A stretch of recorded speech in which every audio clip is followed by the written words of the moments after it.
এবার নজর রাখবো আবহাওয়ার খবরে, কেননা বাইরে এখন যাদেরকে বেরোতে হচ্ছে এই মুহূর্তের বাইরের যা আবহাওয়া, দক্ষিণবঙ্গে যারা বসবাস করেন বাইরে এই মুহূর্তে দাবদাহ চলছে এবং আগামী দুদিন কিন্তু এই দাবদাহের পূর্বাভাসই দেয়া হয়েছে আলিপুর আবহাওয়া দপ্তরের তরফে। পুরুলিয়া বাঁকুড়ায় তাপপ্রবাহের সতর্কতা, বর্ধমান মেদিনীপুরেও হিটওয়েভ। আমাদের সঙ্গে রয়েছেন আমাদের প্রতিনিধি বিশ্বজিৎ। বিশ্বজিতের থেকে জানতে চাইবো, বিশ্বজিৎ, এই যে পূর্বাভাস আলিপুর আবহাওয়া দপ্তরের তরফে দেয়া হয়েছে, কি কি সতর্কতা দেয়া হয়েছে তোমার থেকে জানতে চাইবো, এবং এর পাশাপাশি মূলত কোন কোন জেলায় কতদিন পর্যন্ত এই হিটওয়েভের সতর্কতা থাকছে?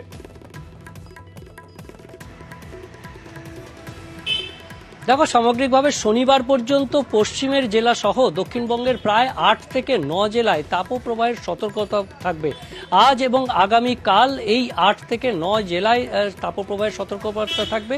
মূলত পশ্চিমের জেলাগুলিতে এই দাবদাহ একেবারে 42 ডিগ্রিতে পৌঁছবে, এমনটাই আবহাওয়াবিদদের মত। পুরুলিয়া, বাঁকুড়া, পশ্চিম বর্ধমান, পশ্চিম মেদিনীপুর, ঝাড়গ্রাম, বীরভূম এবং এর সঙ্গে সঙ্গে দক্ষিণ 24 পরগনার কিছু অংশেও শনিবার তাপপ্রবাহের সতর্কবার্তা দিচ্ছে আলিপুর আবহাওয়া দপ্তর।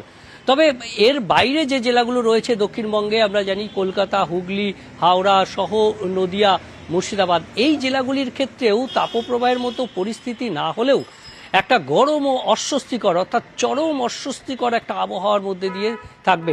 শনিবার কিছুটা স্বস্তি হয়তো বিকেল বা সন্ধ্যের দিকে হতে পারে পশ্চিমের দিকের 2-1 জেলা এবং ওড়িশা সংলগ্ন উপকূলের জেলা, পূর্ব মেদিনীপুর সহ সংলগ্ন এলাকায়, সেখানে বজ্রবিদ্যুৎ সহ বৃষ্টির সম্ভাবনা থাকবে। তবে বেশি বৃষ্টি হবে রবিবার এবং সোমবার। রবি এবং সোমবার বৃষ্টির সম্ভাবনা থাকবে দক্ষিণবঙ্গের প্রায় সব জেলাতেই। কলকাতা সহ দক্ষিণবঙ্গের সব জেলাতেই রবি এবং সোমবারে তাপমাত্রাও কিছুটা কমবে এই বৃষ্টির পর। অর্থাৎ আগামী দুদিন তাপমাত্রা বাড়বে, আগামী দুদিনও এই অস্বস্তিকর গরম থাকবে কলকাতা সহ দক্ষিণবঙ্গে। আমরা একটু পশ্চিম অঞ্চলের জেলাগুলোর আজকের পরিস্থিতি একটু দেখে নেব। আমাদের সঙ্গে রয়েছেন আমাদের 3 প্রতিনিধি। পুরুলিয়া থেকে আমাদের সঙ্গে রয়েছেন আমাদের প্রতিনিধি ইন্দ্রজিৎ, ঝাড়গ্রাম থেকে রয়েছেন আমাদের প্রতিনিধি রাজু এবং বাঁকুড়া থেকে রয়েছেন আমাদের প্রতিনিধি প্রিয়ব্রত। আমি প্রথমে একটু ইন্দ্রজিতের কাছে যাব। ইন্দ্রজিৎ, সব থেকে গরম তো বোধহয় পুরুলিয়াতেই অনুভূত হয়। 40-এর কোটা কি আজকে ইতিমধ্যেই পেরিয়ে গিয়েছে? কেননা 10টা বেজে গেছে, এখন থেকেই সকালবেলার এই রোদের তেজটা তো আস্তে আস্তে বাড়ছে।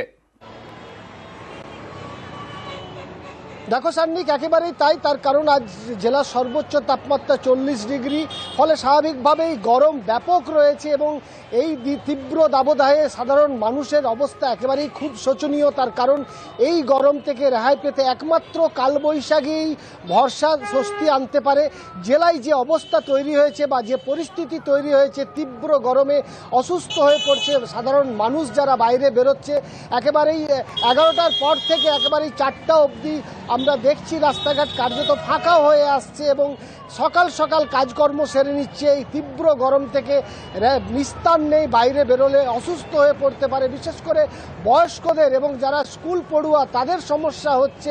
ফলে স্বাভাবিকভাবেই যেভাবে তাপমাত্রা দিনে দিনে বৃদ্ধি পাচ্ছে, ফলে আগামী দিনে তাপমাত্রা আরো বাড়বে। আগামী দিনে আরো বাড়বে, অর্থাৎ যেরকম আজকের যে তাপমাত্রা রয়েছে আগামী 1-2 দিনের মধ্যে এই তাপমাত্রার পরিস্থিতি আরো ঘোরতর হবে, এমনটা মনে করছে। ইন্দ্রজিতের সঙ্গে কথা বললাম, পাশাপাশি নজর রাখবো বাঁকুড়ার দিকে। বাঁকুড়াতে আমাদের প্রতিনিধি প্রিয়ব্রত রয়েছেন। প্রিয়ব্রত, একটু আগেও তোমার সঙ্গে কথা হচ্ছিল, সকালের থেকে এখনো পর্যন্ত এই 1-1.5 ঘন্টার মধ্যে তাপমাত্রা কি আরো বাড়লো?